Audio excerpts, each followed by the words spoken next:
football. It's personal between me and you, and I'm going to do you some serious harm, you big stiff idiot.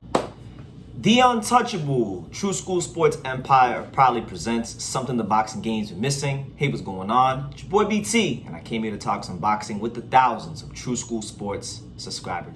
All right, so some real interesting news coming out of the lightweight division. It's actually, I would say, pretty welcome news. And yeah, for those that know and for those that don't know, it has been reported by ESPN's Mark Kriegel that the WBC has in fact ordered a really good fight. Now, we know in boxing, just because they order fights doesn't mean that the fights are going to happen. If the fighters have to go through a negotiation thing and iron out the details, dot their T's, cross their I's, and come to an agreement. But the WBC has ordered Shakur Stevenson, undefeated southpaw, master technician, boxer, Shakur Stevenson, to face one of the most athletic and one of the most explosive fighters in the lightweight division and fellow undefeated contender, the Ghost. And I ain't talking about Styles P, I'm talking about Frank Martin. Shakur Stevenson versus Frank Martin has been ordered for a fight for the vacant WBC lightweight title because, Devin Haney's moving up to 140. And basically, both fighters have until September 5th to come to an agreement. If they do not come to an agreement by September the 5th, 2023 of this year, they will have to go to purse bid, and it'll be up to the fine folks at Top Rank and PBC to bid on the promotional rights to the fight. Now, let me just say this, man. I like Shakur Stevenson. I've said this many times. I kind of created the Shakur Stevenson bandwagon because, like I said, I've been supporting Shakur Stevenson since before he even competed in the Olympics. I interviewed him before he went to the Olympics. I've been a big fan of his for a long time. And a lot of people have followed suit since that time. And he's really been getting a lot of hype in the boxing world. People are pegging Shakur Stevenson to be the next pound-for-pound king of the sport. But it's gotten to the point where it's like, and I'll be honest, it's gotten to the point where a lot of people just feel like he's just gonna beat everybody, and sometimes it gets so crazy to the point where people will excuse him not fighting certain opposition, right?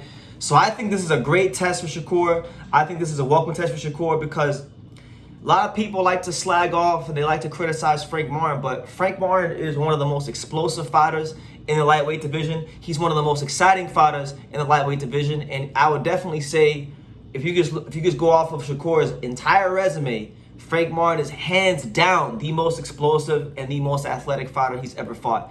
Hands down, point blank, period. Now, the problem, if this fight does happen, the problem I think Frank Martin may have, and hopefully it's one that he can correct and he could rise to the occasion, but for as athletic and for as explosive as he is, sometimes I believe that Frank Martin doesn't know when to be an athletic fighter.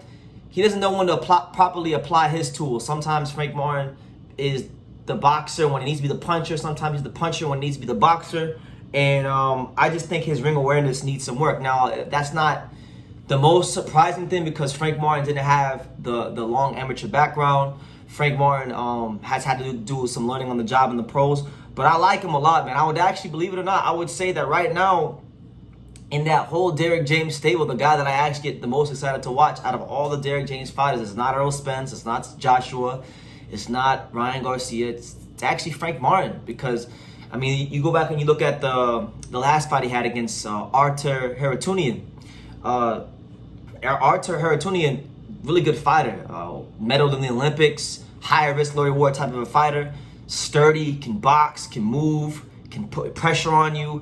Not an easy guy to look good against. And Frank had his fair share of troubles, but one thing I liked about Frank is the whole fight he was dangerous. He showed in that fight that he could be a dangerous fighter for all 12 rounds. And that's a welcome sign from me, right? So I'm looking very forward to it. I hope, please, God, I know you're up there, I know you hear me, please, the good man upstairs, I hope this fight come off because Shakur Stevenson has been under a lot of criticism from boxing fans, even people like myself.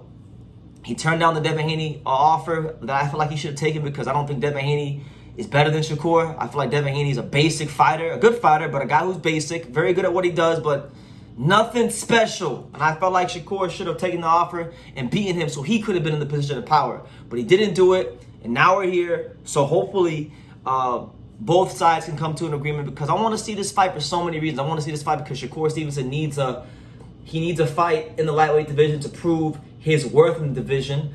And Frank Martin, the Ghost. You know, a lot of people, I've been talking bad about him since his last fight, but I actually came away from that fight with more of a positive outlook on Frank Martin. I like him a lot. And you know, we saw him pull up on Keyshawn Davis and say that he wants to smoke with him at the Crawford Spence fight week event. So you know, it'd be a great chance for him to prove what he could do, because this is a guy that comes from the Midwest, from, I believe, Indianapolis, right? Is it Indianapolis? I got a box right here. Let me see. Well, he was born in Detroit. You know, it says his residence is Indianapolis. So, you know, the Midwest. He comes from the Midwest.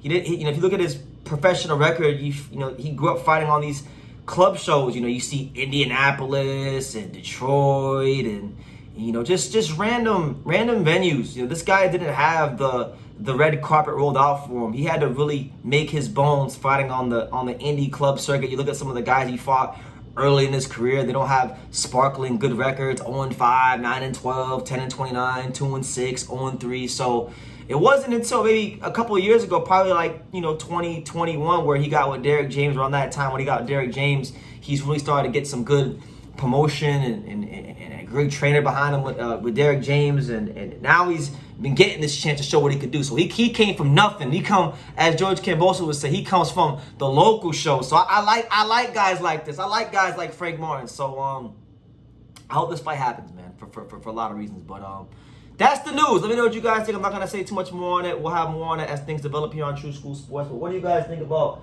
Shakur Stevenson and Frank Martin happening next? And what kind of chance would you give Frank Martin? Because I know the consensus is generally going to be that, you know, Shakur would beat Frank Martin. So let me know what you guys think in the comments down below. Make sure you guys take the time to subscribe. And like I say in every single one of these videos, you can love me or you can hate me, but I'm just a kid from Daniel. So until next time, take care, guys. Thank you for watching another video on the untouchable True School Sports Empire. We're here at the Hatanaka Boxing Gym in Nagoya, Japan. And for more great videos just like this one, make sure you guys click right here.